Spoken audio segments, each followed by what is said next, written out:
Welcome to the Slop Temple. We pray this video helps. You begin by confirming your Apple ID is signed into iCloud on every device you want synced. Once signed in, make sure Calendars is toggled on in Settings right arrow iCloud. This enables cross-device sync. After that, open the Calendar app and tap the plus icon to create your first event. Choose a start time, duration, and the default calendar.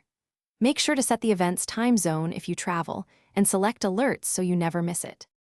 Now you move into organization and collaboration. Create a shared calendar when multiple people need access, then invite participants via email or their iCloud ID. They accept and their changes sync. Use color coding to visually separate work, personal and family items, and set custom alerts audio or banner for lead time. Subscribe to public calendars for holidays or sports schedules.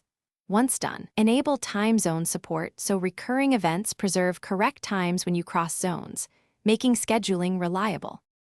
Finish by automating and polishing. Use Siri to add events hands-free, attach files or locations to events for context, and set reasonable default durations so new entries are consistent.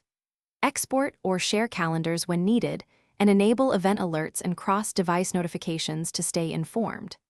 If something goes wrong, like events not syncing, sign out of iCloud and sign back in, verify iCloud status on Apple's system page, and confirm Wi-Fi or cellular data is active. Those steps resolve most sync issues quickly. Thanks for watching. Consider subscribing if we helped you.